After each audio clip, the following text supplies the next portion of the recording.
Welcome to Mishra study Navgachhia. Mishra study Navgachhia में आपका स्वागत है। आज हम लोग लूसेंट का 100 वस्तुनिष्ठ प्रश्न को देखेंगे और ये पार्ट 1 है। इसी प्रकार पार्ट 2 पार्ट 3 आते जाएगा और आप लोग देखिएगा।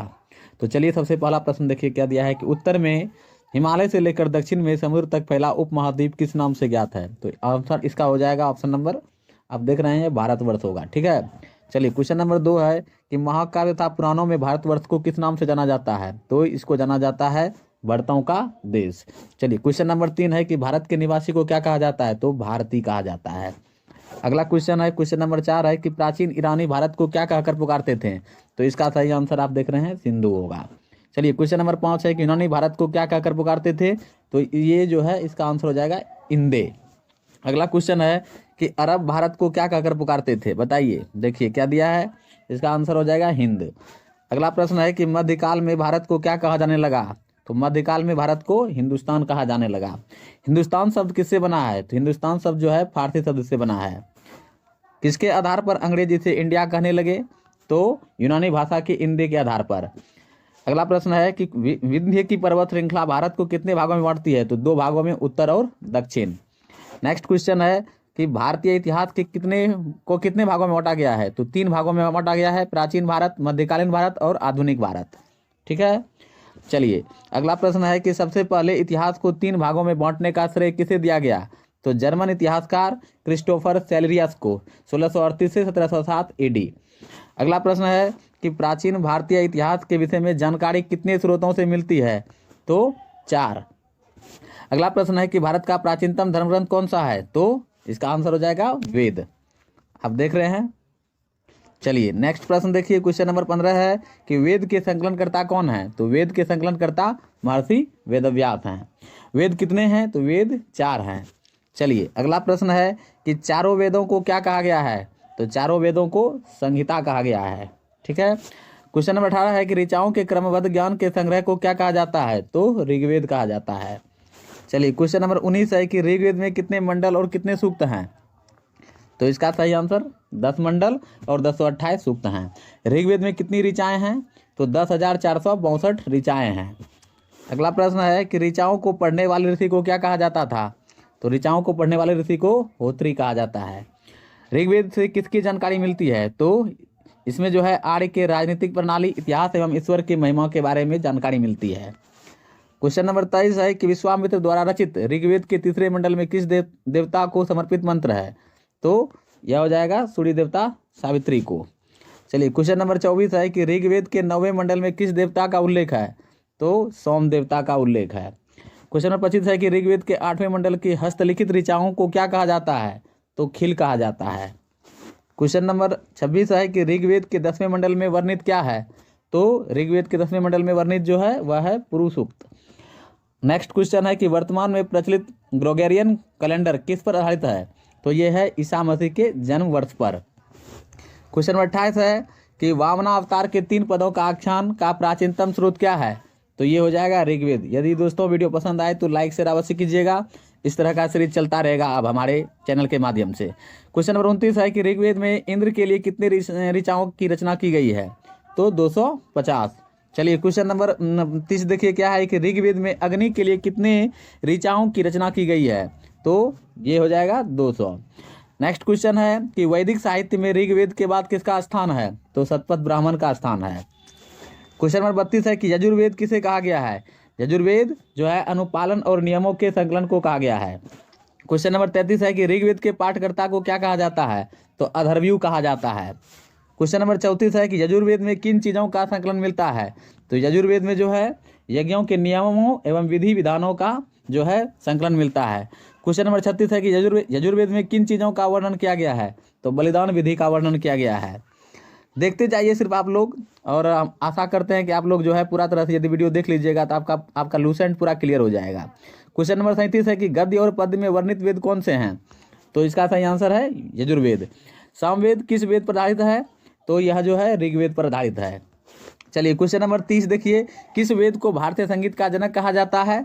तो सामवेद को भारतीय संगीत का जनक कहा जाता है। अगला प्रश्न है कि साम का शाब्दिक अर्थ क्या होता है। तो साम का शाब्दिक अर्थ गान होता है। क्वेश्चन नंबर 41 है कि यज्ञों के अवसर पर गाए जाने वाले ऋचाओं का संकलन किस वेद में है।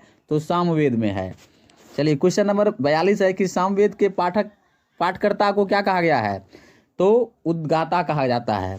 क्वेश्चन नंबर 43 है किस वेद में किसी भी विशिष्ट ऐतिहासिक घटना का वर्णन नहीं मिलता है? तो यजुर्वेद तथा सामवेद में। क्वेश्चन नंबर 44 है कि अथर्ववेद की रचना किस ऋषि ने की थी? तो अथर्ववेद की रचना अथर्वा ऋषि ने की थी। अथर्ववेद में कुल कितने मंत्र हैं? तो 731 मंत्र हैं। अथर्ववेद में कुल पद्य की संख्या कितनी है? तो कुल पद्यों की संख्या है 6000। क्वेश्चन नंबर 43 है कि अथर्ववेद किसकी निंदा करता है? तो कन्याओं के जन्म की। क्वेश्चन नंबर 48 है कि ऐतिहासिक दृष्टि से अथर्ववेद में किसके महत्व का विवरण मिलता है? तो इसका सही आंसर होगा सामान्य मनुष्य के विचारों तथा अंधविश्वासों का। क्वेश्चन नंबर 49 है कि किस सूक्त को अथर्ववेद का प्रतिनिधि सूक्त माना जाता है? तो पृथ्वी सूक्त को अथर्ववेद का प्रतिनिधि सूक्त माना जाता है। क्वेश्चन नंबर 50 है कि किस वेद में सभा एवं समिति को प्रजापति की 2 पुत्रियां कहा गया है? तो अथर्ववेद में। क्वेश्चन नंबर 51 है कि सबसे प्राचीनतम वेद कौन सा है? तो सबसे प्राचीनतम वेद है ऋग्वेद। क्वेश्चन नंबर 52 है कि सबसे बाद का वेद कौन सा है? तो अथर्ववेद। क्वेश्चन नंबर 53 है कि वेद के कितने अंग हैं? तो वेद के 6 अंग हैं। आपको पता होना चाहिए कौन कौन से 6 अंग हैं। शिक्षा, कल्प, ज्योतिष, निरुक्त, छंद, इस तरह से 6 अंग हैं वेद के। क्वेश्चन नंबर 54 है कि भारतीय ऐतिहासिक कथाओं का सबसे अच्छा क्रमबद्ध विवरण कहाँ मिलता है? तो पुराणों में। क्वेश्चन नंबर 55 है कि पुराणों के रचयिता कौन है? तो पुराणों के रचयिता जो हैं लोमहर्ष और उसका एक पुत्र है उग्रश्रवा, वो हैं। पुराणों की संख्या कितनी है? तो पुराणों की संख्या है 18। चलिए अगला प्रश्न देखिए क्या है। कितने पुराणों में राजाओं की वंशावली पाई जाती है? तो राजाओं की वंशावली 5 पुराणों में पाई जाती है। तो आप देख रहे हैं कितने पुराणों में पाई जाती है? तो 5 पुराणों में पाई जाती है। क्वेश्चन नंबर 58 है कि विष्णु पुराण में किस राजाओं का वर्णन किया गया है? तो मौर्य वंश के राजाओं का वर्णन किया गया है। अगला प्रश्न है कि मत्स्य पुराण में किस राजाओं का वर्णन किया गया है? तो आंध्र सातवाहन वंश के राजाओं का वर्णन किया गया है।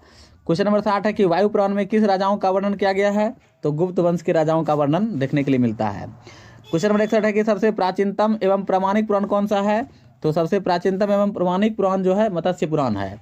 क्वेश्चन नंबर 62 है किस उपनिषद में 4 आश्रमों का उल्लेख मिलता है? तो जावलोपनिषद में मिलता है देखने के लिए। क्वेश्चन नंबर 63 है कि स्मृति ग्रंथों में सबसे प्राचीन एवं प्रमाणिक स्मृति किसे मानी जाती है? तो वह है मनुस्मृति को मानी जाती है। क्वेश्चन नंबर 64 है कि नारद स्मृति किस युग के विषय में जानकारी प्रदान करता है? तो यह गुप्त युग के बारे में जानकारी प्रदान करता है। क्वेश्चन नंबर 65 है कि मनुस्मृति किस काल का मानक ग्रंथ है? तो यह हो जाएगा शुंग काल का। क्वेश्चन नंबर 66 है किसमें बुद्ध की पूर्व जन्म की कहानी है? तो ये हो जाएगा आपका जातक में। हीनयान का प्रमुख ग्रंथ कौन सा है? तो हीनयान का प्रमुख ग्रंथ है कथावस्तु। क्वेश्चन नंबर 68 है कि महात्मा बुद्ध के जीवन चरित्र के अनेक कथाओं का वर्णन किसमें किया गया है? तो वह हो जाएगा हमारा कथावस्तु में। जैन साहित्य को क्या कहा जाता है? तो आगम कहा जाता है। क्वेश्चन नंबर 70 है कि जैन धर्म का प्रारंभिक इतिहास किससे ज्ञात होता है? तो कल्पसूत्र से ज्ञात होता है। क्वेश्चन नंबर 71 है कि किस ग्रंथ में महावीर के जीवन के संबंधों का विवरण मिलता है? तो भगवती सूत्र में। चलिए क्वेश्चन नंबर 72 है कि अर्थशास्त्र के लेखक कौन है? तो अर्थशास्त्र के लेखक हैं चाणक्य। क्वेश्चन नंबर 73 है कि चाणक्य को अन्य किस नाम से जाना जाता है? तो कौटिल्य या विष्णुगुप्त। क्वेश्चन नंबर 74 है कि अर्थशास्त्र कितने अधिकरणों एवं प्रकरणों में विभाजित है? तो 15 अधिकरणों एवं 180 प्रकरणों में विभाजित है। क्वेश्चन नंबर 75 है कि चाणक्य के अर्थशास्त्र में किसके इतिहास की जानकारी प्राप्त होती है? तो मौर्यकालीन इतिहास की। क्वेश्चन नंबर 76 है कि संस्कृत साहित्य में ऐतिहासिक घटनाओं को क्रमबद्ध लिखने का सर्वप्रथम प्रयास किसके द्वारा किया गया? तो कलहन के द्वारा किया गया। क्वेश्चन नंबर 77 है कि राजतरंगिणी के लेखक कौन है? तो राजतरंगिणी के लेखक कलहन है। राजतरंगिणी का संबंध किसके इतिहास से है? तो कश्मीर के इतिहास से है। बहुत ही वीवीआई प्रश्न है, आप लोग देखते जाइए सिर्फ, और पूरा लूसेंट हम खत्म कर देंगे। अरबों की सिंध विजय का वृत्तांत किसमें सुरक्षित है? तो इसे जो है चचनामा में सुरक्षित है। चचनामा के लेखक कौन है? तो अली अहमद हैं चचनामा के लेखक। अष्टाध्यायी के लेखक कौन है? तो अष्टाध्यायी के लेखक हैं महर्षि पाणिनि। कलहन द्वारा रचित पुस्तक राजतरंगिणी में कितने तरंग हैं? तो 8 तरंग हैं। बहुत ही इंपॉर्टेंट क्वेश्चन है, अगर पूरा पढ़ लीजिएगा लूसेंट तो आप लोगों का कोई भी एग्जाम निकल जाएगा। और इसी तरह से हम सीरीज वाइज आप लोगों के लिए प्रोवाइड करते रहेंगे, इसलिए वीडियो में बने रहिएगा और लाइक शेयर अवश्य कर दीजिएगा वीडियो को, और चैनल को सब्सक्राइब करके रख लीजिएगा ताकि जो है आपका लूसेंट कंप्लीट हो जाएगा। और गारंटी देते हैं कि 10 दिन के अंतर्गत हम पूरा लूसेंट कंप्लीट कर देंगे और आप लोगों को कहीं कोई दिक्कत नहीं होगा किसी भी एग्जाम में। अगला प्रश्न है कि संस्कृत भाषा व्याकरण की प्रथम पुस्तक कौन सी है? तो जो है यह हमारा हो जाएगा अष्टाध्यायी। मौर्यकालीन मौर्य युगीन राजनीतिक अवस्था की जानकारी किसमें देखने को मिलती है? तो पर्णीकृत अष्टाध्यायी में। चलिए अगला प्रश्न है क्वेश्चन नंबर 85 की गार्गी संहिता किसने लिखा है? तो गार्गी संहिता जो है कात्यायन ने लिखा है। गार्गी संहिता किस पर आधारित एक ग्रंथ है? तो ज्योतिष पर आधारित एक ग्रंथ है, लेकिन थोड़ा और चीज भी इसमें वर्णन किया गया है। गार्गी संहिता में किसके आक्रमण का उल्लेख मिलता है? तो गार्गी संहिता यवन के आक्रमणों का वर्णन मिलता है। तो आप देख रहे हैं यवन के आक्रमणों का वर्णन मिलता है। चलिए आगे देखिए, पतंजलि कौन थे? तो पतंजलि जो हैं पुष्यमित्र शुंग के पुरोहित थे। पतंजलि ने किस ग्रंथ की रचना की है? तो महाभाष्य की रचना की है। अगला प्रश्न है कि टेसियस कौन था? तो टेसियस जो है ईरान का राज्य वैद्य था। क्वेश्चन नंबर 91 है कि इतिहास का पिता किसे कहा जाता है? तो इतिहास का पिता जो है हेरोडोटस को कहा जाता है। क्वेश्चन नंबर 92 है कि हिस्टोरिका के लेखक कौन हैं? तो हिस्टोरिका के लेखक जो हैं वो हमारा हेरोडोटस हैं।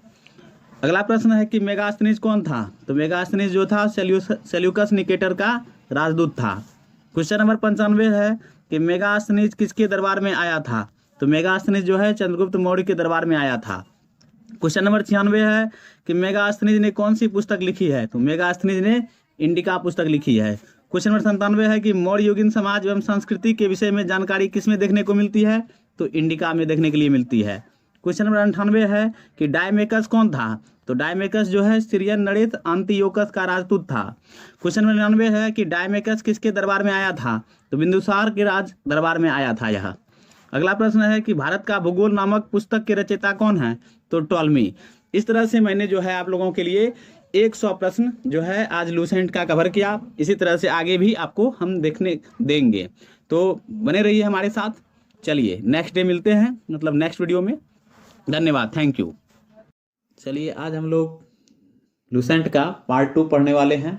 तो चलिए पहला प्रश्न देखते हैं क्या है कि नेचुरल हिस्ट्री नामक पुस्तक के रचयिता कौन है? तो इसका सही आंसर आप लोग देख ही रहे हैं, तो ये हो जाएगा प्लिनी। अगला प्रश्न है कि नेचुरल हिस्ट्री नामक पुस्तक कब लिखा गया? तो ये लिखा गया था 2वीं शताब्दी में। चलिए क्वेश्चन नंबर 3 देखते हैं क्या है कि फाहियान कौन था? तो फाहियान जो है चीनी यात्री था। तो इसका सही आंसर आप लोग देख रहे हैं। फाहियान किसके दरबार में आया था? तो चंद्रगुप्त द्वितीय के दरबार में यह आया था।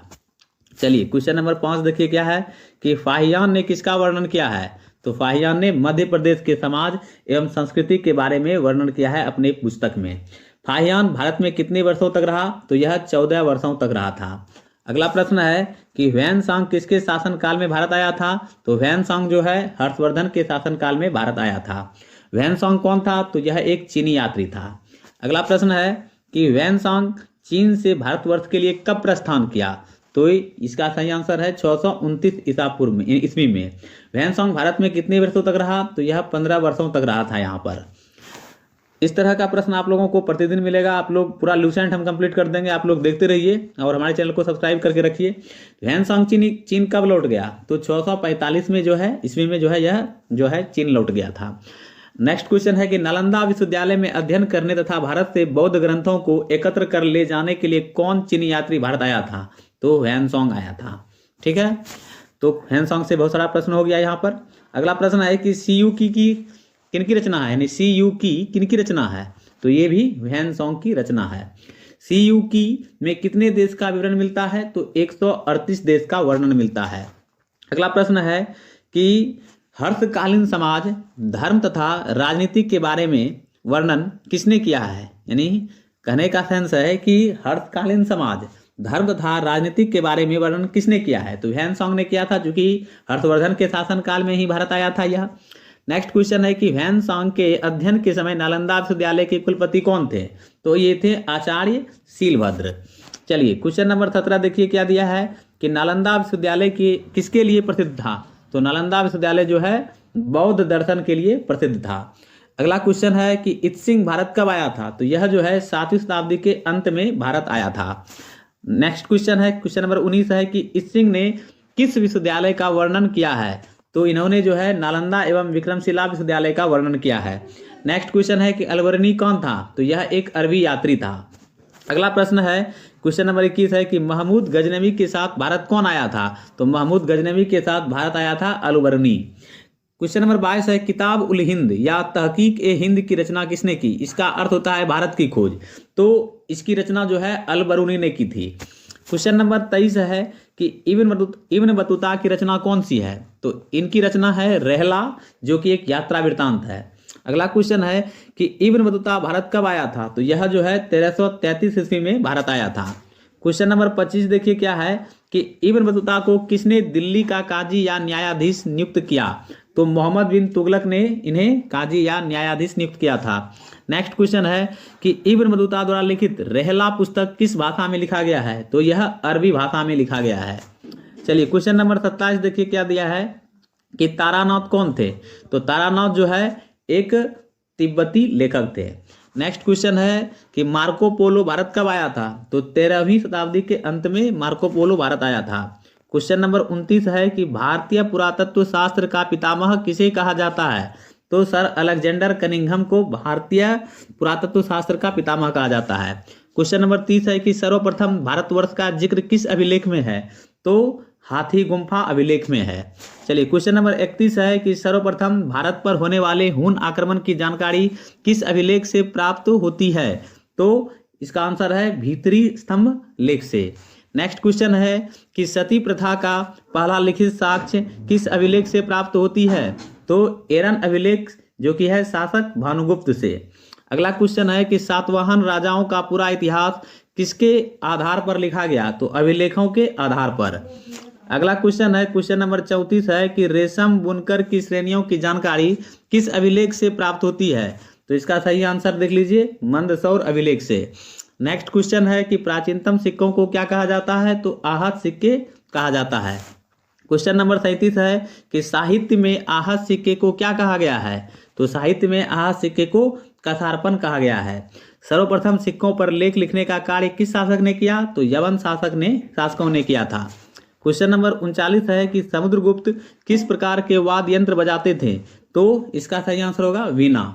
क्योंकि सिक्कों में इस चीज का वर्णन करते हैं समुद्रगुप्त, तो इसीलिए वहां पर ये शो किया गया है, इसलिए ऐसा माना गया है कि समुद्रगुप्त वीणा बजाते थे। नेक्स्ट क्वेश्चन है अभिलेखों का अध्ययन क्या कहलाता है? तो एपिग्राफी कहलाता है। चलिए क्वेश्चन नंबर 41 देखिए कि हाथी गुम्फा अभिलेख किस शासक से संबंधित है? तो ये है कलिंग राजा खारवेल से। नेक्स्ट क्वेश्चन है कि जूनागढ़ अभिलेख किस शासक से संबंधित है? तो रुद्रदामन से। चलिए क्वेश्चन नंबर 43 देखिए कि नासिक अभिलेख किस शासक से संबंधित है? तो यह हो जाएगा गौतमी बलश्री से। नेक्स्ट क्वेश्चन है प्रयाग स्तंभ लेख किस शासक से संबंधित है? तो समुद्रगुप्त से। क्वेश्चन नंबर 45 है कि एहोल अभिलेख किस शासक से संबंधित है? तो यहाँ पर आप देख रहे हैं कि पुलकेशिन द्वितीय से। नेक्स्ट है क्वेश्चन नंबर 46 की ग्वालियर अभिलेख किस शासक से संबंधित है? तो प्रतिहार नरेश भोज से। ये लूसेंट से लिया गया क्वेश्चन है, बहुत ही इंपॉर्टेंट है और पूरा लूसेंट का जो है मैं आपको कंप्लीट कर दूंगा। चलिए क्वेश्चन नंबर 47 देखिए कि है मंदसौर अभिलेख किस शासक से संबंधित है? तो मंदसौर अभिलेख जो है मालवा नरेश यशोवर्मन से। क्वेश्चन नंबर 48 है कि भीतरी एवं जूनागढ़ अभिलेख किस शासक से संबंधित है? तो स्कंदगुप्त से। क्वेश्चन नंबर 49 देखिए कि देवपारा अभिलेख किस शासक से संबंधित है? तो यह है बंगाल शासक विजयसेन से। क्वेश्चन नंबर 50 है कि उत्तर भारत के मंदिरों की कला की शैली क्या कहलाती है? तो नागर शैली कहलाती है। क्वेश्चन नंबर 51 है कि दक्षिण भारत के मंदिरों की कला की शैली क्या कहलाती है? तो द्राविड़ शैली कहलाती है। क्वेश्चन नंबर 52 है कि नागर शैली और द्राविड़ शैली के सम्मिलित रूप को क्या कहा जाता है? तो वेसर शैली कहा जाता है। क्वेश्चन नंबर 53 है कि पंचायतन शब्द किससे संबंधित है? तो पंचायतन शब्द जो है मंदिर रचना शैली से संबंधित है। क्वेश्चन नंबर 54 है कि जिस काल में मनुष्य ने घटनाओं का कोई लिखित विवरण नहीं किया उसे क्या कहा गया? तो प्रागैतिहासिक काल कहा जाता है उसे। क्वेश्चन नंबर 55 है कि जिसका विवरण लिखित रूप से उपलब्ध हो उस काल को क्या कहा जाता है? उस काल को इतिहास कहा जाता है, ऐतिहासिक काल। ज्ञानी मानव यानी होमो सेपियंस का प्रवेश इस धरती पर कब हुआ? तो 30 या 40 हजार वर्ष पूर्व लगभग। चलिए क्वेश्चन नंबर 57 है कि पुरापाषाण काल के मानव की जीविका का मुख्य आधार क्या था? तो इसका आधार था शिकार करना। आग का आविष्कार किस काल में हुआ? तो पुरापाषाण काल में आग का आविष्कार हुआ। क्वेश्चन नंबर 59 है कि पहिए का आविष्कार किस काल में हुआ? तो इसका आविष्कार जो है नवपाषाण काल में हुआ। नेक्स्ट क्वेश्चन है कि मनुष्य में अस्थायी निवास की प्रवृत्ति किस काल में हुई? तो नवपाषाण काल में हुई। क्वेश्चन नंबर 61 है कि मनुष्य ने सबसे पहले किसे पालतू बनाया? तो मनुष्य ने सबसे पहले कुत्ते को पालतू बनाया। क्वेश्चन नंबर 62 है मनुष्य ने सर्वप्रथम किस धातु का प्रयोग किया? तो तांबा धातु का प्रयोग सबसे पहले किया था। क्वेश्चन नंबर 63 है कि मनुष्य द्वारा बनाए जाने वाला प्रथम औजार कौन सा था? तो प्रथम औजार था कुल्हाड़ी। क्वेश्चन नंबर 64 है कृषि का आविष्कार किस काल में हुआ? तो नवपाषाण काल में हुआ था। क्वेश्चन नंबर 65 है प्रागैतिहासिक अन्न उत्पादक स्थल कहाँ अवस्थित है? तो इसका सही आंसर है मेहरगढ़, पश्चिमी बलूचिस्तान में। क्वेश्चन नंबर 66 है मनुष्य द्वारा कृषि के लिए अपनाई गई सबसे प्राचीनतम फसल कौन था? तो गेहूं एवं जौ। क्वेश्चन नंबर 67 है कि मानव द्वारा सर्वप्रथम प्रयुक्त अनाज क्या था? तो सर्वप्रथम प्रयुक्त अनाज था चावल।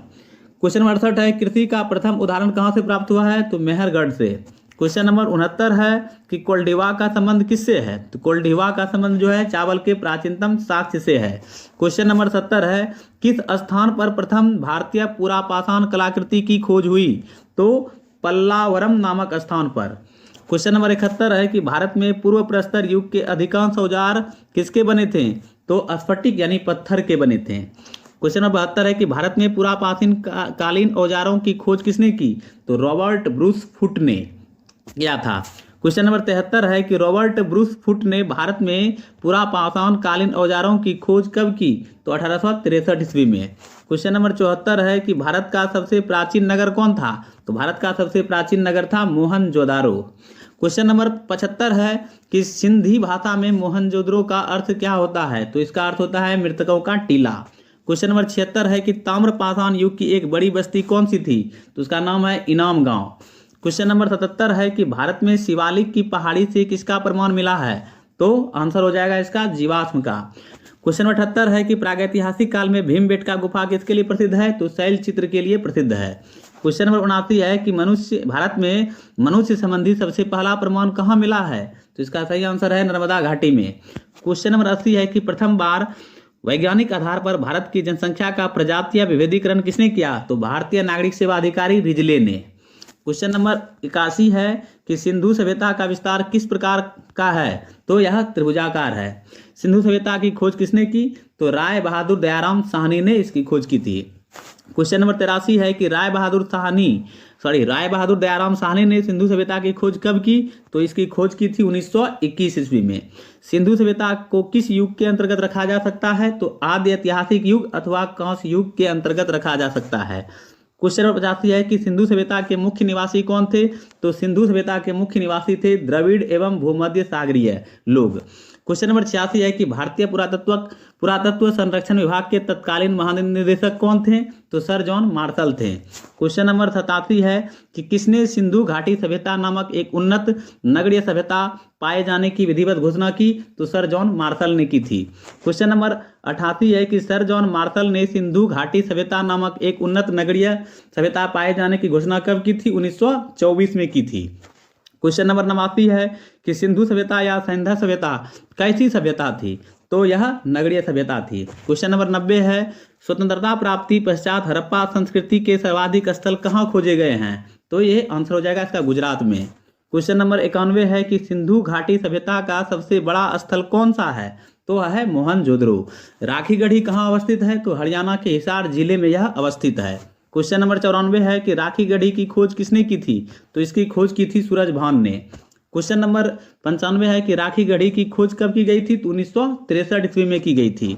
क्वेश्चन नंबर 96 है कि सिंधु सभ्यता का प्रमुख बंदरगाह था तो कौन था? तो लोथल एवं सुतकोतदा, ये दो प्रमुख बंदरगाह थे। क्वेश्चन नंबर 97 है जुते हुए खेत और नक्काशीदार ईंटों के प्रयोग का साक्ष्य कहाँ से प्राप्त हुआ है? तो कालीबंगा से प्राप्त हुआ है। क्वेश्चन नंबर 98 है कि सैंधव सभ्यता की सबसे बड़ी इमारत कौन सी है? तो इसकी सबसे बड़ी इमारत जो है मोहनजोदड़ो से प्राप्त स्नानागार। क्वेश्चन नंबर 99 है अग्निकुंड कहाँ से प्राप्त हुए हैं? तो लोथल एवं कालीबंगा से। क्वेश्चन नंबर 100 है कि पशुपतिनाथ की मूर्ति कहाँ से मिली है? तो इसका सही आंसर है मोहनजोदड़ो। इस तरह से मैंने आपको 100 क्वेश्चन कराया। अब नेक्स्ट पार्ट में फिर 100 क्वेश्चन कराएंगे हम लोग करेंगे और आपको करवाएंगे भी। और इस तरह से पूरा लूसेंट बुक हम कंप्लीट करके आप लोगों के सामने में रख देंगे। और यदि आप इसको पूरा तरह से पढ़ लीजिएगा तो कहीं भी कोई दिक्कत नहीं होगी। तो चलिए अब नेक्स्ट वीडियो में हम लोग मिलेंगे। धन्यवाद, थैंक यू। लूसेंट का पार्ट 3 करने वाले हैं। तो पहला क्वेश्चन देखिए क्या दिया है कि कहाँ से एक नर्तकी की कांस्य मूर्ति भी मिली है? तो इसका सही आंसर आप देख ही रहे हैं कि मोहनजोदड़ो से मिली है। नेक्स्ट क्वेश्चन है कि हड़प्पा की मोहरों पर सबसे अधिक किस पशु का अंकन मिलता है? तो एक श्रृंगी पशु का अंकन मिलता है। क्वेश्चन नंबर 3 देखिए क्या दिया है कि मनके बनाने के कारखाने कहाँ से मिले हैं? तो मनके बनाने के कारखाने जो है लोथल एवं चन्हू से मिले हैं। सिंधु सभ्यता की लिपि कौन सी थी? तो इसकी लिपि थी भाव चित्रात्मक। क्वेश्चन नंबर 5 है कि भाव चित्रात्मक लिपि किस ओर लिखी जाती है? तो यह लिखी जाती है दाएं से बाएं। हड़प्पा किस नदी के किनारे स्थित है? तो रावी नदी के किनारे स्थित है। चलिए क्वेश्चन नंबर 7 देखिए क्या दिया है कि मोहनजोदड़ो किस नदी के किनारे स्थित है? तो यह है सिंधु नदी के किनारे। चन्हू किस नदी के किनारे स्थित है? तो यह है सिंधु नदी के किनारे।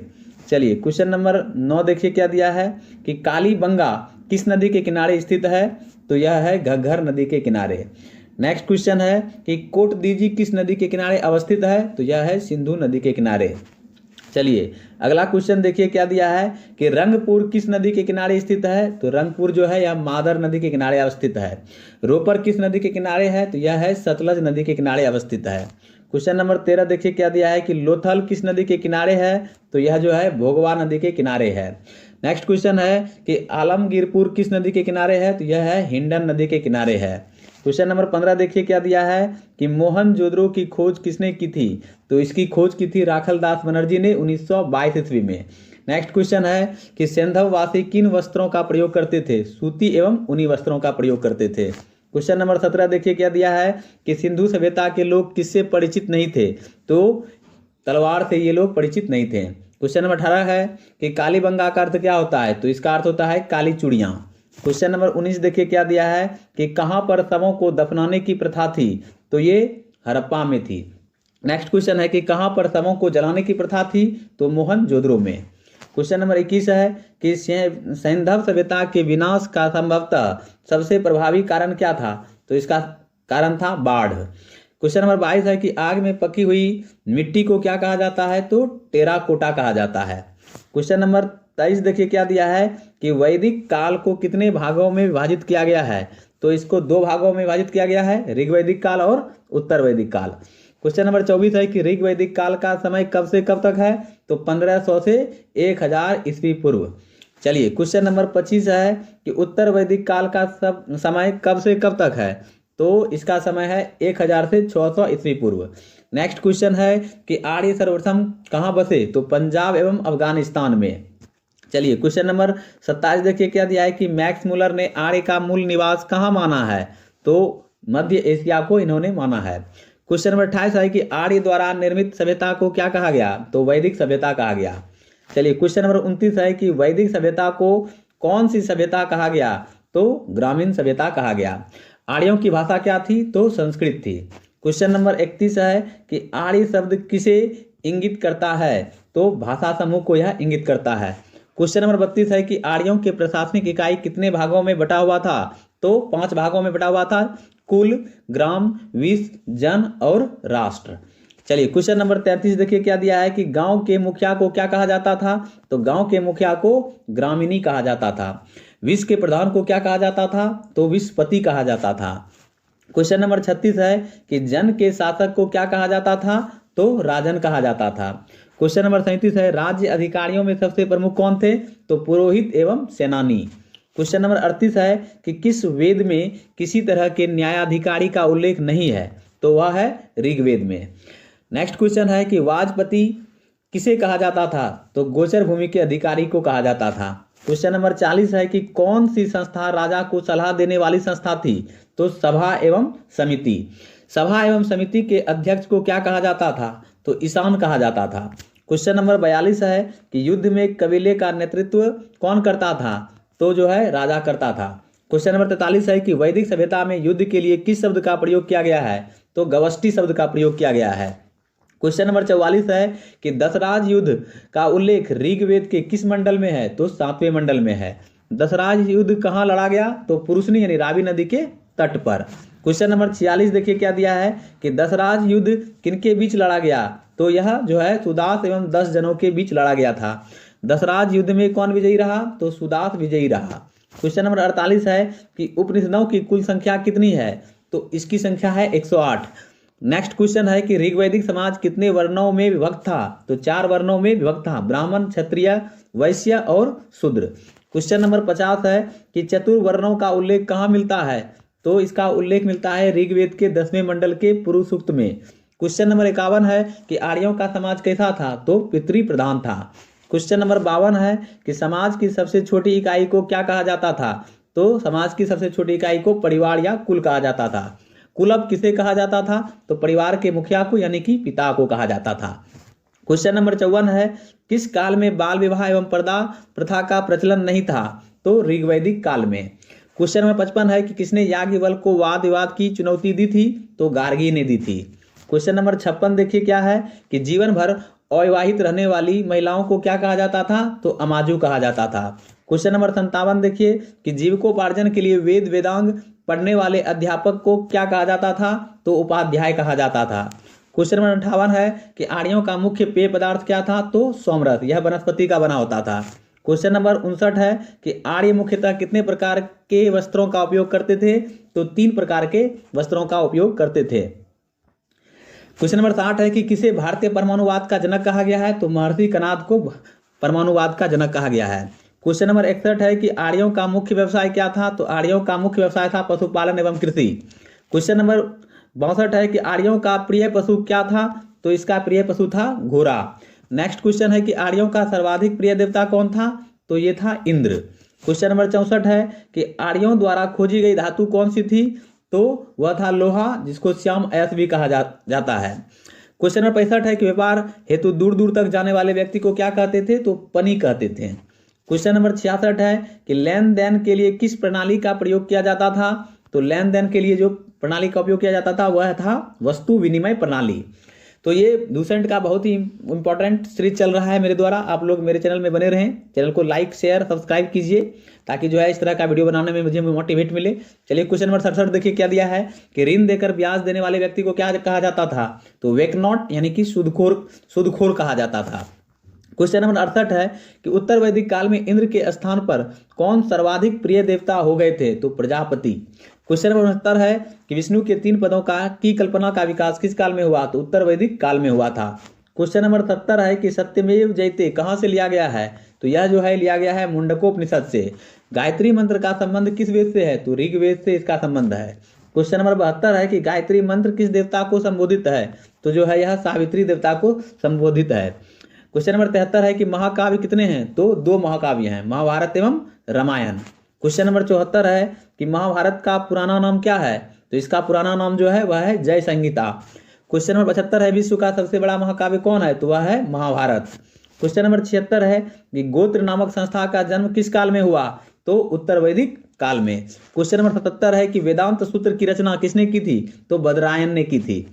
क्वेश्चन नंबर 78 है कि बुद्ध के जन्म के पूर्व 6ठी शताब्दी ईसा पूर्व में भारतवर्ष कितने जनपदों में बटा हुआ था? तो 16 जनपदों में।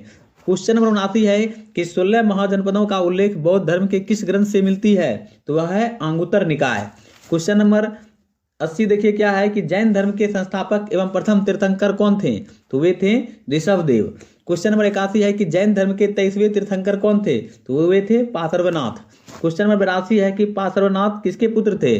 तो पार्श्वनाथ जो है आश्वसेन के पुत्र थे। पार्श्वनाथ ने कितने वर्षों की अवस्था में संन्यास जीवन को स्वीकारा? तो 30 वर्ष की अवस्था में। क्वेश्चन नंबर 84 है कि जैन धर्म के 24वें एवं अंतिम तीर्थंकर कौन हुए? तो वे थे महावीर स्वामी। क्वेश्चन नंबर 85 है कि महावीर स्वामी का जन्म कब हुआ था? तो 540 ईस्वी पूर्व में। क्वेश्चन नंबर 86 है कि महावीर स्वामी का जन्म कहाँ हुआ था? तो इनका जन्म हुआ था कुंडग्राम वैशाली में। क्वेश्चन नंबर 87 है कि महावीर स्वामी के पिता का नाम क्या था? तो ये नाम था सिद्धार्थ। क्वेश्चन नंबर 88 है महावीर स्वामी के पिता किस कुल के सरदार थे? तो इसका आंसर है ज्ञात्रिक कुल के। क्वेश्चन नंबर 89 है महावीर स्वामी के माता का नाम क्या था? तो वो था त्रिशला। क्वेश्चन नंबर 90 है महावीर स्वामी की माता किसकी बहन थी? तो लिच्छवी राजा चेटक की। क्वेश्चन नंबर 91 है महावीर की पत्नी का नाम क्या था? तो था यशोदा। क्वेश्चन नंबर 92 है महावीर स्वामी की पुत्री का क्या नाम था? तो इनका नाम था अनुजा प्रियदर्शनी। क्वेश्चन नंबर 94 है महावीर स्वामी के बचपन का नाम क्या था? तो वर्धमान। क्वेश्चन नंबर 95 है महावीर स्वामी के बड़े भाई का नाम क्या था? तो इनका नाम था नंदी वर्धन। क्वेश्चन नंबर 96 है, महावीर स्वामी को ज्ञान की प्राप्ति कहाँ हुई थी? तो इनको ज्ञान की प्राप्ति हुई थी रिजुपालिका नदी के तट पर। क्वेश्चन नंबर 97 है कि महावीर स्वामी ने अपना पहला उपदेश किस भाषा में दिया? तो प्राकृत, जिसका मतलब हुआ अर्धमागधी भाषा में। क्वेश्चन नंबर 98 है कि महावीर के अनुयायियों को मूलतः क्या कहा जाता था? तो निग्रंथ यानी बंधनहीन कहा जाता था। क्वेश्चन नंबर 99 है, महावीर के प्रथम अनुयायी कौन थे? तो जामिल, जो कि उनके दामाद थे, यानी अनुजा प्रियदर्शना के पति। क्वेश्चन नंबर 100 है कि प्रथम जैन भिक्षुणी कौन थी? तो प्रथम जैन भिक्षुणी थी नरेश दधिवाहन की पुत्री चंपा। इस तरह से मैंने आपको 100 प्रश्न करवाया जीके का, और यह सीरीज लगातार जारी रहेगा। तो आज के लिए इतना ही। अब अगले जो है पार्ट में हम लोग मिलेंगे। धन्यवाद, थैंक यू। लूसेंट जीके का पार्ट 4 पढ़ने वाले हैं। तो चलिए पहला क्वेश्चन देखते हैं क्या है कि महावीर ने अपने शिष्यों को कितने गंधर्वों में विभाजित किया था? तो इसका आंसर आप देख ही रहे हैं, इसका सही आंसर है 11। क्वेश्चन नंबर 2 है कि स्वामी महावीर के भिक्षुणी संघ की प्रधान कौन थी? तो ये थी चंदना। क्वेश्चन नंबर 3 देखिए क्या दिया है कि कितने तीर्थंकरों के नामों का उल्लेख ऋग्वेद में मिलता है? तो 2 तीर्थंकरों का नाम जो है ऋग्वेद में मिलता है, जो कि है ऋषभदेव एवं अरिष्टनेमी। क्वेश्चन नंबर 4 है कि जैन धर्म कितने संप्रदाय में बटा था? तो ये 2 संप्रदाय में बटा था, श्वेतांबर एवं दिगंबर। क्वेश्चन नंबर 5 देखिए क्या दिया है कि स्थूल भद्र के शिष्य क्या कहलाएं? तो स्थूल भद्र के शिष्य श्वेतांबर कहलाएं। भद्रबाहु के शिष्य क्या कहलाएं? तो दिगंबर कहलाएं। क्वेश्चन नंबर 7 है कि प्रथम जैन संगति कहाँ हुई थी? तो प्रथम जैन संगति पाटलिपुत्र में हुई थी। द्वितीय जैन संगति कहाँ हुई थी? तो वल्लभी गुजरात में हुई थी। क्वेश्चन नंबर 9 है कि प्रथम जैन संगति कब हुई थी? तो प्रथम जैन संगति 300 ईसा पूर्व में हुई थी। प्रथम जैन संगति के अध्यक्ष कौन थे? तो स्थूल भद्र थे। क्वेश्चन नंबर 11 है कि द्वितीय जैन संगति कब हुई थी? तो यह 6ठी शताब्दी ईसा पूर्व में, मतलब 6ठी शताब्दी में हुई थी। द्वितीय जैन संगति के अध्यक्ष कौन थे? तो क्षमा श्रवण। क्वेश्चन नंबर 13 है कि जैन धर्म के कितने रत्न हैं? तो जैन धर्म के 3 रत्न हैं, यानी त्रिरत्न, सम्यक दर्शन, सम्यक ज्ञान और सम्यक आचरण। जैन धर्म में किसकी मान्यता नहीं है? तो ईश्वर की मान्यता नहीं है। क्वेश्चन नंबर 15 है कि जैन धर्म में किसकी मान्यता है? तो जैन धर्म में आत्मा की मान्यता है। महावीर किसमें विश्वास करते थे? तो पुनर्जन्म एवं कर्मवाद में। क्वेश्चन नंबर 17 है कि जैन धर्म ने अपने आध्यात्मिक विचारों को कहाँ से ग्रहण किया? तो सांख्य दर्शन से। खजुराहो में जैन मंदिरों का निर्माण किसके द्वारा किया गया? तो चंदेल शासकों द्वारा। क्वेश्चन नंबर 19 है कि जो है मौर्योत्तर युग में जैन धर्मों का प्रसिद्ध केंद्र था, यानी कौन था? तो मथुरा। मथुरा कला का संबंध किस धर्म से है? तो जैन धर्म से। क्वेश्चन नंबर 21 है कि कल्पसूत्र की रचना किसने की थी? तो इसकी रचना भद्रबाहु ने की थी। जैन तीर्थंकरों की जीवनी किसमें है? तो कल्पसूत्र में है। क्वेश्चन नंबर 23 है कि महावीर की मृत्यु कितने वर्ष की आयु में हुई थी? तो 72 वर्ष की आयु में। महावीर स्वामी की मृत्यु कब हुई थी? तो 468 ईस्वी ईसा पूर्व में। क्वेश्चन नंबर 25 है कि महावीर स्वामी की मृत्यु कहाँ हुई थी? तो महावीर स्वामी की मृत्यु पावापुरी राजगीर में हुई थी। बौद्ध धर्म के संस्थापक कौन थे? तो बौद्ध धर्म के संस्थापक थे गौतम बुद्ध। क्वेश्चन नंबर 27 है कि एशिया का ज्योतिपुंज किसे कहा जाता है? तो गौतम बुद्ध को एशिया का ज्योतिपुंज कहा जाता है। क्वेश्चन नंबर 28 है कि गौतम बुद्ध का जन्म कब हुआ था? तो 563 ईसा पूर्व में गौतम बुद्ध का जन्म हुआ था। गौतम बुद्ध का जन्म कहाँ हुआ था? तो गौतम बुद्ध का जन्म कपिल वस्तु के लुम्बिनी नामक स्थान पर हुआ था। क्वेश्चन नंबर 30 है कि गौतम बुद्ध के पिता का नाम क्या था? तो गौतम बुद्ध के पिता का नाम था शुद्धोधन। गौतम बुद्ध के पिता किस गण के मुखिया थे? तो ये थे शाक्य गण के मुखिया। क्वेश्चन नंबर 32 है कि गौतम बुद्ध के माता का नाम क्या था? तो गौतम बुद्ध के माता का नाम था माया देवी। क्वेश्चन नंबर 33 है कि गौतम बुद्ध का लालन पालन किसने किया? तो प्रजापति गौतमी ने, जो कि उनकी सौतेली माँ थी। क्वेश्चन नंबर 34 है कि गौतम बुद्ध के बचपन का नाम क्या था? तो गौतम बुद्ध के बचपन का नाम था सिद्धार्थ। गौतम बुद्ध का विवाह कितने वर्ष की अवस्था में हुआ था? तो 16 वर्ष की अवस्था में हुआ था। क्वेश्चन नंबर 36 है कि गौतम बुद्ध का विवाह किसके साथ हुआ था? तो गौतम बुद्ध का विवाह यशोधरा के साथ हुआ था। गौतम बुद्ध के पुत्र का क्या नाम था? तो इसके पुत्र का नाम था राहुल। क्वेश्चन नंबर 38 है सिद्धार्थ ने कितने वर्ष की अवस्था में गृह त्याग किया? तो 29 वर्ष की अवस्था में इसने गृह त्याग किया। बौद्ध धर्म में महाभिनिष्क्रमण किसे कहा गया है? तो बौद्ध के गृह त्याग को। क्वेश्चन नंबर 40 है सिद्धार्थ के प्रथम गुरु कौन थे? तो सिद्धार्थ के प्रथम गुरु थे अलार कलाम। क्वेश्चन नंबर 41 है कि अलार कलाम के बाद सिद्धार्थ ने किससे शिक्षा ग्रहण की? तो रुद्रक राम पुत्र से। क्वेश्चन नंबर 42 है कि अलार कलाम ने बुद्ध को किस प्रकार की शिक्षा दी? तो सांख्य दर्शन की। क्वेश्चन नंबर 43 है कि अलार कलाम ने बुद्ध को कहाँ शिक्षा दी? तो वैशाली में। क्वेश्चन नंबर 44 है कि अलार कलाम के बाद सिद्धार्थ ने रुद्रक रामपुत्र से कहाँ शिक्षा ग्रहण की? तो राजगीर में। क्वेश्चन नंबर 45 है कि बिना अन्न जल ग्रहण किए बुद्ध ने कितने वर्ष तक तपस्या किया था? तो 6 वर्ष तक। क्वेश्चन नंबर 46 है कि बुद्ध को ज्ञान की प्राप्ति कितने वर्ष की आयु में हुई? तो इसका सही आंसर देख रहे हैं 35 वर्ष की आयु में। बुद्ध को ज्ञान की प्राप्ति कब हुई? तो वैशाख की पूर्णिमा को। क्वेश्चन नंबर 48 है कि बुद्ध को ज्ञान की प्राप्ति कहाँ हुई? तो बुद्ध को ज्ञान की प्राप्ति निरंजना फल्गु नदी के किनारे हुई थी। क्वेश्चन नंबर 49 है कि बुद्ध को किस वृक्ष के नीचे ज्ञान की प्राप्ति हुई? तो पीपल वृक्ष के नीचे। इसका सही आंसर देख लीजिए आप लोग। तो पीपल वृक्ष के नीचे बुद्ध को ज्ञान की प्राप्ति हुई थी। ज्ञान प्राप्ति के बाद सिद्धार्थ क्या कहलाए? तो बुद्ध कहलाए। क्वेश्चन नंबर 51 है कि बुद्ध को ज्ञान की प्राप्ति कहाँ हुई? तो बुद्ध को ज्ञान की प्राप्ति बोध गया में हुई थी। महात्मा बुद्ध ने अपना प्रथम उपदेश कहाँ दिया? तो सारनाथ ऋषिपत्तनम में। क्वेश्चन नंबर 53 है कि बौद्ध ग्रंथों में धर्म चक्र प्रवर्तन किसे कहा गया है? तो बुद्ध के प्रथम उपदेशों को। बुद्ध ने अपना उपदेश किस भाषा में दिया? तो पाली भाषा में। क्वेश्चन नंबर 55 है कि महात्मा बुद्ध के समय जनसाधारण की भाषा क्या थी? तो पाली। बुद्ध ने अपना सर्वाधिक उपदेश कहाँ दिया? तो कौशल देश की राजधानी श्रावस्ती में। क्वेश्चन नंबर 57 है कि बुद्ध के प्रथम अनुयायी शासक कौन कौन थे? तो ये थे बिंबिसार, प्रसेनजीत व उदयन। बुद्ध की मृत्यु कितने वर्ष की अवस्था में हुई थी? तो 80 वर्ष की अवस्था में हुई थी। क्वेश्चन नंबर 59 है कि बुद्ध की मृत्यु कब हुई थी? तो बुद्ध की मृत्यु 483 ईसा पूर्व में हुई थी। बुद्ध की मृत्यु कहाँ हुई थी? तो कुशीनारा, देवरिया, उत्तर प्रदेश में। क्वेश्चन नंबर 61 है कि बौद्ध धर्म में महापरिनिर्वाण किसे कहा गया है? तो यह कहा गया है बुद्ध की मृत्यु को। बौद्ध धर्म के बारे में विशद ज्ञान कहाँ से प्राप्त होता है? तो त्रिपिटक से। क्वेश्चन नंबर 63 है कि त्रिपिटक कौन कौन से थे? तो ये थे विनय पिटक, सूत्र पिटक व अभिधम्म पिटक। क्वेश्चन नंबर 64 है कि तीनों पिटकों की भाषा क्या थी? तो पाली। क्वेश्चन नंबर 65 है कि बौद्ध धर्म मूलतः क्या है? तो यह है अनिश्वरवादी। बौद्ध धर्म में किसकी परिकल्पना नहीं है? तो आत्मा की परिकल्पना नहीं है। क्वेश्चन नंबर 67 है कि बौद्ध धर्म में किसकी मान्यता है? तो पुनर्जन्म की मान्यता है। क्वेश्चन नंबर 68 है कि बुद्ध ने निर्वाण किसे कहा है? तो तृष्णा के छिन्न हो जाने की अवस्था को। बुद्ध ने निर्वाण किसे कहा है? तो तृष्णा के छिन्न हो जाने की अवस्था को कहा है। ये मैंने आपको बताया। विश्व दुखों से भरा है का सिद्धांत बुद्ध ने कहां से लिया था? तो उपनिषद से। क्वेश्चन नंबर 70 है कि बुद्ध के अनुयायी कितने भागों में विभाजित थे? तो बुद्ध के अनुयायी 2 भागों में विभाजित थे, भिक्षुक और उपासक। बौद्ध धर्म में सम्मिलित होने के लिए न्यूनतम आयु सीमा क्या थी? तो 15 वर्ष। क्वेश्चन नंबर 72 है कि बौद्ध संघ में प्रविष्ट होने को क्या कहा जाता था? तो उपसंपदा कहा जाता था। बौद्ध धर्म के कितने रत्न हैं? तो त्रिरत्न, बुद्ध, धर्म एवं संघ। क्वेश्चन नंबर 74 है कि प्रथम बौद्ध संगीति कहाँ आयोजित किया गया? तो प्रथम बौद्ध संगीति जो है राजगृह में आयोजित किया गया था। प्रथम बौद्ध संगीति के अध्यक्ष कौन थे? तो महाकश्यप। क्वेश्चन नंबर 76 है कि प्रथम बौद्ध संगीति कब हुआ था? तो ये हुआ था 483 ईसा पूर्व में।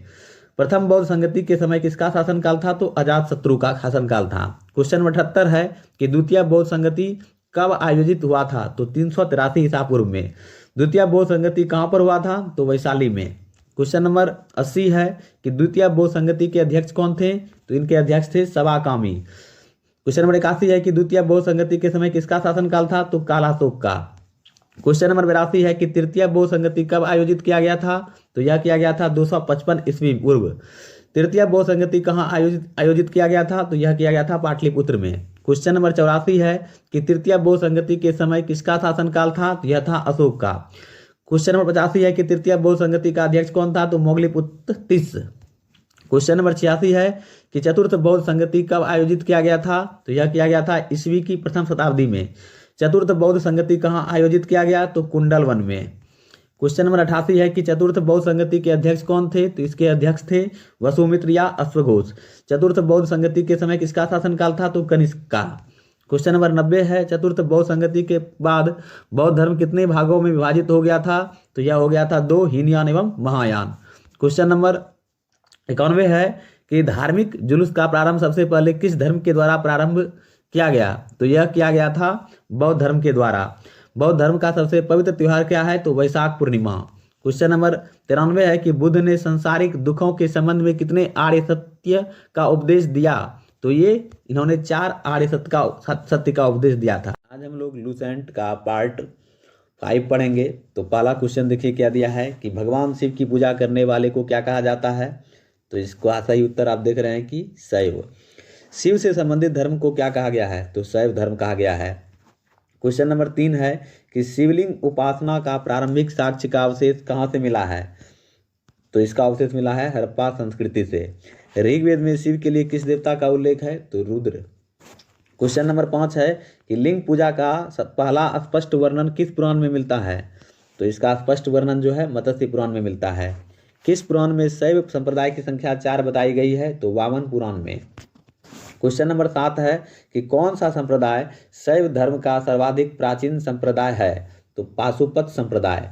पाशुपत संप्रदाय के अनुयायियों को क्या कहा गया है, तो पंचार्थिक। क्वेश्चन नंबर 9 है कि कापालिक संप्रदाय के इष्ट देव कौन थे, तो इनके इष्ट देव थे भैरव। लिंगायत संप्रदाय कहाँ प्रचलित था, तो दक्षिण में। क्वेश्चन नंबर 11 है कि एलोरा के प्रसिद्ध कैलाश मंदिर का निर्माण किसने कराया था, तो इसको मतलब जो है राष्ट्रकूटों ने करवाया था। राजराजेश्वर शिव मंदिर का निर्माण किसके द्वारा कराया गया, तो चोल शासक राजराज प्रथम के द्वारा। क्वेश्चन नंबर 13 है कि राजराजेश्वर शिव मंदिर को किस नाम से जाना जाता है, तो बृहदेश्वर मंदिर के नाम से जाना जाता है। बृहदेश्वर मंदिर कहाँ अवस्थित है, तो तंजौर में। क्वेश्चन नंबर 15 है कि किस शासकों की मुद्राओं पर शिव एवं नंदी का एक साथ अंकन प्राप्त होता है, तो यह है कुषाण शासकों की मुद्राओं पर। पशुपतिनाथ मंदिर कहाँ पर अवस्थित है, तो नेपाल की राजधानी काठमांडू में। क्वेश्चन नंबर 17 है कि पशुपतिनाथ मंदिर को यूनेस्को की विश्व सांस्कृतिक विरासत में कब शामिल किया गया था, तो 1979 में। वैष्णव धर्म के विषय में प्रारंभिक जानकारी कहाँ से मिलती है, तो उपनिषदों से। क्वेश्चन नंबर 19 है कि वैष्णव धर्म का विकास किस धर्म से हुआ, तो भागवत धर्म से। विष्णु के 10 अवतारों का उल्लेख किस पुराण में मिलता है, तो मत्स्य पुराण में। क्वेश्चन नंबर 21 है कि वैष्णव धर्म में ईश्वर को प्राप्त करने के लिए सर्वाधिक महत्व किसे दिया गया है, तो भक्ति को दिया गया है। भगवान विष्णु के सुदर्शन चक्र में कितनी तिलियां हैं, तो 6। क्वेश्चन नंबर 23 है कि अंकोर वाट का मंदिर कहाँ पर अवस्थित है, तो अंकोर वाट का मंदिर कंबोडिया में अवस्थित है। अंकोर वाट का मंदिर किस राजा ने बनवाया था, तो सूर्यवर्मन द्वितीय ने। क्वेश्चन नंबर 25 है कि अंकोर वाट का मंदिर कब बनवाया गया, तो यह बनवाया गया था 1113 ईस्वी से 1150 ईस्वी। अंकोर वाट का मंदिर किस देवता को समर्पित है, तो विष्णु। क्वेश्चन नंबर 27 है कि अंकोर वाट के मंदिर में भगवान विष्णु की कितनी फीट ऊंची प्रतिमा है, तो 10.5 फीट ऊंची प्रतिमा है। इस्लाम धर्म के संस्थापक कौन थे, तो हजरत मोहम्मद साहब। क्वेश्चन नंबर 29 है कि हजरत मोहम्मद साहब का जन्म कब हुआ था, तो इनका जन्म हुआ था 570 ईस्वी में। हजरत मोहम्मद साहब का जन्म कहाँ हुआ था, तो मक्का में। क्वेश्चन नंबर 31 है कि हजरत मोहम्मद साहब के पिता का नाम क्या था, तो इनके पिता का नाम था अब्दुल्ला। हजरत मोहम्मद साहब की माता का नाम क्या था, तो यह नाम था अमीना। क्वेश्चन नंबर 33 है कि हजरत मोहम्मद साहब को ज्ञान की प्राप्ति कब हुई थी, तो ज्ञान की प्राप्ति हुई थी 610 ईस्वी में। हजरत मोहम्मद साहब को ज्ञान की प्राप्ति कहाँ हुई थी, तो मक्का के पास हीरा नामक गुफा में। क्वेश्चन नंबर 36 है कि हजरत मोहम्मद साहब की शादी कब हुई थी, तो इनकी शादी हुई थी 25 वर्ष की अवस्था में। हिजरी संवत कब प्रारंभ हुआ था, तो 24 सितंबर 622 ईस्वी को। क्वेश्चन नंबर 38 है कि हजरत मोहम्मद साहब की पत्नी का नाम क्या था, तो इनकी पत्नी का नाम था खदीजा। हजरत मोहम्मद साहब की पुत्री का नाम क्या था, तो फातिमा। क्वेश्चन नंबर 40 है कि हजरत मोहम्मद साहब के दामाद का क्या नाम था, इनके दामाद का नाम था अली। इस्लाम धर्म का पवित्र धर्म ग्रंथ कौन सा है, तो कुरान। क्वेश्चन नंबर 42 है कि कुरान किस भाषा में संप्रेषित है, तो यह है अरबी भाषा में। कुरान में अध्यायों की संख्या कितनी है, तो 114। क्वेश्चन नंबर 44 है कि कुरान में कुल पद्य की संख्या कितनी है, तो इस पद्य की संख्या है 6360। हजरत मोहम्मद साहब की मृत्यु कब हुई, तो 8 जून 632 ईस्वी को। क्वेश्चन नंबर 46 है कि हजरत मोहम्मद साहब को कहाँ दफनाया गया, तो मदीना में। पैगंबर मोहम्मद साहब के उत्तराधिकारी क्या कहलाएं, तो खलीफा। क्वेश्चन नंबर 48 है इस्लाम जगत में खलीफा का पद कब तक रहा, तो यह रहा 1924 ईस्वी तक। खलीफा पद को समाप्त किसने किया, तो तुर्की शासक मुस्तफ़ा कमाल पाशा ने। क्वेश्चन नंबर 50 है कि भारत में सर्वप्रथम इस्लाम का आगमन किसके जरिए हुआ, तो यह हुआ अरबों के जरिए। भारत में अरबों का आगमन कब हुआ, तो 712 ईस्वी में। क्वेश्चन नंबर 52 है कि ईसाई धर्म के संस्थापक कौन थे, तो ईसाई धर्म के संस्थापक थे ईसा मसीह। ईसाई धर्म का प्रमुख ग्रंथ कौन सा है, तो बाइबल। क्वेश्चन नंबर 54 है ईसा मसीह का जन्म कहाँ हुआ था, तो ईसा मसीह का जन्म हुआ था जेरूशलेम के निकट बैथलहम में। क्वेश्चन नंबर 55 है कि ईसा के जन्म दिवस को किस रूप में मनाया जाता है, तो क्रिसमस के रूप में मनाया जाता है। क्वेश्चन नंबर 56 है कि ईसा मसीह के माता का नाम क्या था? तो ईसा मसीह के माता का नाम था मैरी। ईसा मसीह के पिता का नाम क्या था? तो नाम था जोसेफ। क्वेश्चन नंबर 58 है, ईसा मसीह ने अपने जीवन का प्रथम 30 वर्ष किस रूप में बताया? तो इन्होंने बताया था बढ़ई के रूप में। ईसा मसीह के प्रथम कितने शिष्य हुए? तो 2, एंड्रयूज एवं पीटर। क्वेश्चन नंबर 60 है कि ईसा मसीह को सूली पर किसने चढ़ाया? तो सूली पर चढ़ाया था रोमन गवर्नर पॉन्टियस ने। ईसा मसीह को सूली पर कब चढ़ाया गया? तो 33 ईस्वी में। क्वेश्चन नंबर 62 है, ईसाई धर्म का सबसे पवित्र चिन्ह क्या है? तो पवित्र चिन्ह है क्रॉस। पारसी धर्म के संस्थापक कौन थे? जरथ्रस्ट, जो ईरानी थे। क्वेश्चन नंबर 64, पारसी धर्म के शिक्षाओं का संकलन किस ग्रंथ में है? तो यह है जेंदा अवस्था में। पारसी धर्म के अनुयायियों को क्या कहा जाता है? तो अग्नि पूजक। क्वेश्चन नंबर 66 है कि मगध के सबसे प्राचीन वंश के संस्थापक कौन थे? तो इनके संस्थापक थे बृहद्रथ। मगध की सबसे प्राचीनतम राजधानी क्या थी? तो गिरिब्रिज राजगृह। क्वेश्चन नंबर 68 है, जरासंध किसका पुत्र था? तो जरासंध पुत्र था बृहद्रथ का। हर्यक वंश के संस्थापक कौन थे? तो बिंबिसार। क्वेश्चन नंबर 70 है, बिंबिसार मगध की गद्दी पर कब बैठा? तो यह बैठा 544 ईस्वी पूर्व। बिंबिसार किसका अनुयायी था? तो बौद्ध धर्म का। क्वेश्चन नंबर 72 है, प्रशासनिक व्यवस्था पर सबसे पहले बल किसने दिया था? तो बिंबिसार ने। बिंबिसार ने किसे हराकर अंग राज्य को मगध में मिला लिया? तो ब्रह्मदत्त को। क्वेश्चन नंबर 74 है, बिंबिसार ने मगध पर कितने वर्षों तक शासन किया? तो 52 वर्षों तक लगभग। महात्मा बुद्ध की सेवा में बिंबिसार ने किस राज्य वैदिक को भेजा था? तो जीवक को। क्वेश्चन नंबर 76 है, बिंबिसार ने अपने साम्राज्य का विस्तार कैसे किया? तो इन्होंने विस्तार किया था वैवाहिक संबंध द्वारा। बिंबिसार की हत्या किसने की? तो उसके पुत्र अजातशत्रु ने। क्वेश्चन नंबर 78 है, अजातशत्रु मगध की गद्दी पर कब बैठा? तो 493 ईसा पूर्व में। अजातशत्रु का उपनाम क्या था? तो कुनिक। क्वेश्चन नंबर 80 है, अजातशत्रु प्रारंभ में किसका अनुयायी था? तो यह था जैन धर्म का। क्वेश्चन नंबर 81 है, अजातशत्रु ने मगध पर कितने वर्ष तक शासन किया? तो 32 वर्ष तक। क्वेश्चन नंबर 82 है, उदयन किसका पुत्र था? तो उदयन था अजातशत्रु का पुत्र।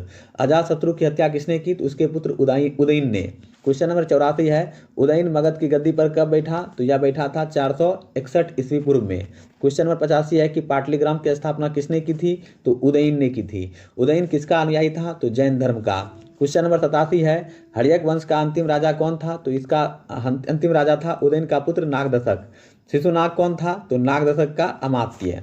क्वेश्चन नंबर 89 है, शिशुनाग ने किसे अपदस्थ कर मगध पर शिशुनाग वंश की स्थापना की? तो नागदशक को। शिशुनाग ने अपनी राजधानी कहाँ स्थापित की? तो वैशाली में। पहली राजधानी थी पाटलिपुत्र। क्वेश्चन नंबर 91 है, शिशुनाग का उत्तराधिकारी कौन था? तो इसका उत्तराधिकारी था कालाशोक। कालाशोक ने अपनी राजधानी पुनः कहाँ स्थापित की? तो पाटलिपुत्र में। क्वेश्चन नंबर 94 है, शिशुनाग वंश का अंतिम राजा कौन था? तो नंदीवर्धन। क्वेश्चन नंबर 95 है कि नंद वंश का संस्थापक कौन था? तो नंद वंश का संस्थापक था महापद्मनंद। क्वेश्चन नंबर 96 है, नंद वंश का अंतिम शासक कौन था? तो घनानंद।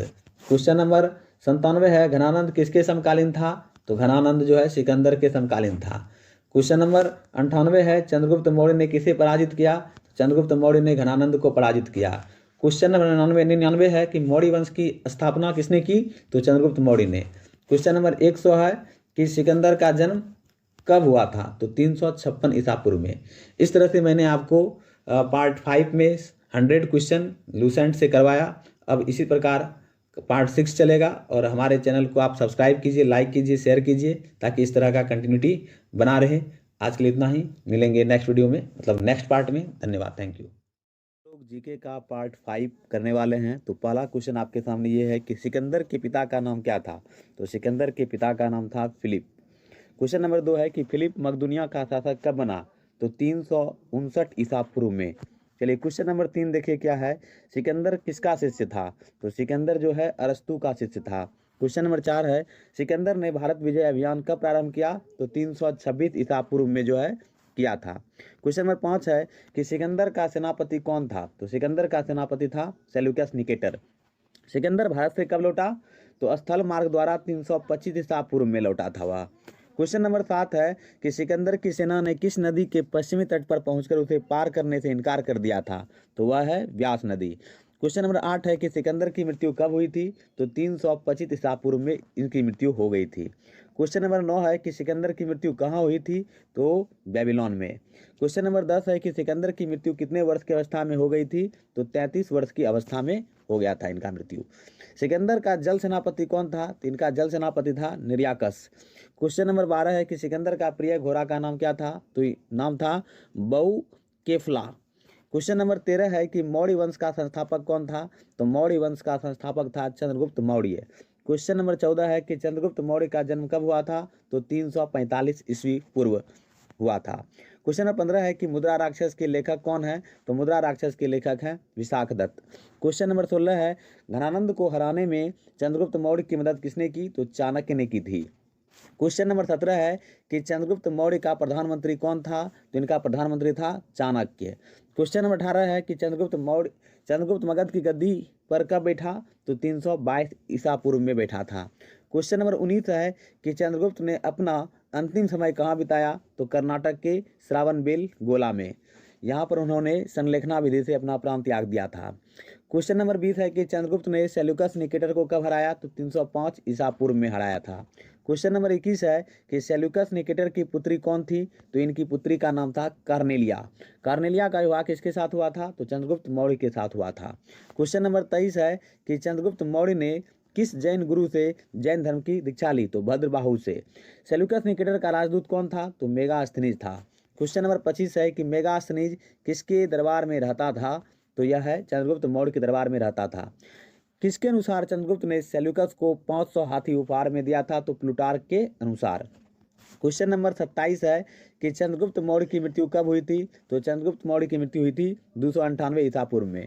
क्वेश्चन नंबर 29 है कि चंद्रगुप्त मौर्य की मृत्यु कहाँ हुई थी? तो कर्नाटक के श्रावणबेलगोला में। क्वेश्चन नंबर 30 है कि चंद्रगुप्त मौर्य का उत्तराधिकारी कौन था? तो इसका उत्तराधिकारी था बिंदुसार। बिंदुसार मगध की गद्दी पर कब बैठा? तो 298 ईसा पूर्व में बैठा था। क्वेश्चन नंबर 32 है कि बिंदुसार को अन्य किस नाम से जाना जाता है? तो अमित्रघात के नाम से जाना जाता है। अमित्रघात का क्या अर्थ होता है? तो इसका अर्थ होता है शत्रु विनाशक। क्वेश्चन नंबर 34 है कि बिंदुसार किस संप्रदाय का अनुयायी था? तो यह था आजीवक संप्रदाय का। क्वेश्चन नंबर 35 है कि अशोक सर्वप्रथम किसका अनुयायी था? तो ब्राह्मण धर्म का अनुयायी था। क्वेश्चन नंबर 36 है कि वायु पुराण में बिंदुसार को क्या कहा गया है? तो भद्रासार कहा गया है। जैन ग्रंथों में बिंदुसार को क्या कहा गया है? तो सिंहसैन कहा गया है। क्वेश्चन नंबर 38 है कि बिंदुसार का उत्तराधिकारी कौन था? तो इनका उत्तराधिकारी था अशोक। अशोक मगध की राजगद्दी पर कब बैठा? तो 269 ईसा पूर्व में। क्वेश्चन नंबर 40 है कि अशोक की माता का नाम क्या था? तो इनकी माता का नाम था शुभाद्रंगी। क्वेश्चन नंबर 42 है कि राजगद्दी पर बैठने के समय अशोक कहाँ का राज्यपाल था? तो अवंती का।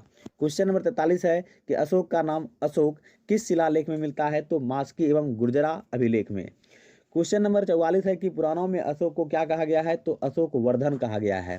क्वेश्चन नंबर 45 है कि अशोक ने कलिंग पर आक्रमण कब किया? तो 261 ईसा पूर्व में। क्वेश्चन नंबर 46 है कि अशोक को बौद्ध धर्म की दीक्षा किसने दी? तो उपगुप्त नामक बौद्ध भिक्षु ने।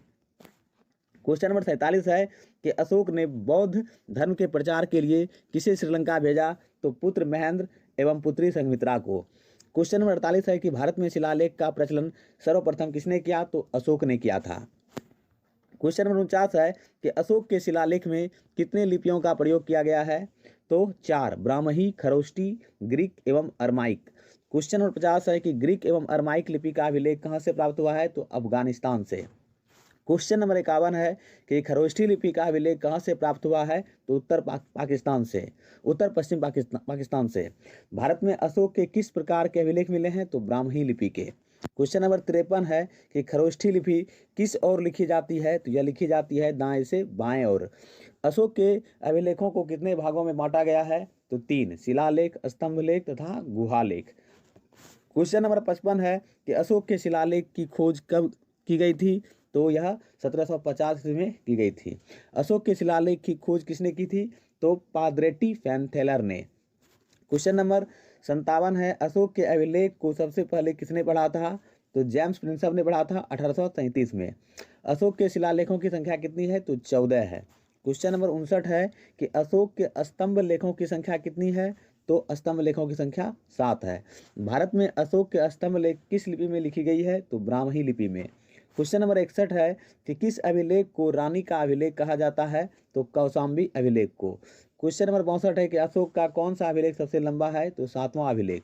क्वेश्चन नंबर 63 है अशोक का पहला शिलालेख में किसका वर्णन किया गया है? तो पशु बलि की निंदा का किया गया है। क्वेश्चन नंबर 64 है कि अशोक के दूसरे शिलालेख में क्या वर्णन किया गया है? तो मनुष्य एवं पशु के चिकित्सा व्यवस्था का। क्वेश्चन नंबर 65 है कि अशोक के तीसरे शिलालेख में क्या वर्णन किया गया है? तो कुछ धार्मिक नियमों का।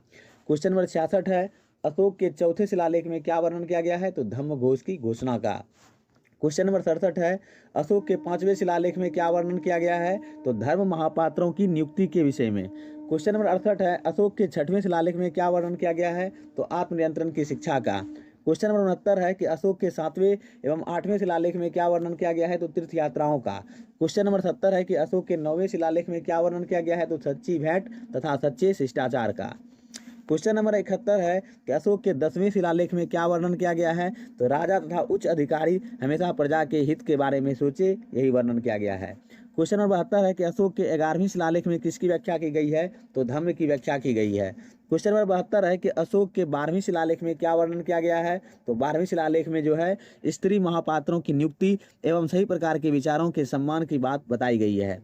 क्वेश्चन नंबर 73 है कि अशोक के 13वें शिलालेख में क्या वर्णन किया गया है? तो 13वें शिलालेख में कलिंग युद्ध का वर्णन है। क्वेश्चन नंबर 74 है कि अशोक के 14वें शिलालेख में क्या वर्णन किया गया है? तो इसमें जनता को धार्मिक जीवन बिताने के लिए प्रेरित किया गया है। क्वेश्चन नंबर 75 है कि प्रयाग स्तंभ लेख सबसे पहले कहाँ अवस्थित था? तो यह अवस्थित था कौशाम्बी में। प्रयाग स्तंभ लेख को अकबर ने कहाँ स्थापित किया? तो इलाहाबाद के किले में।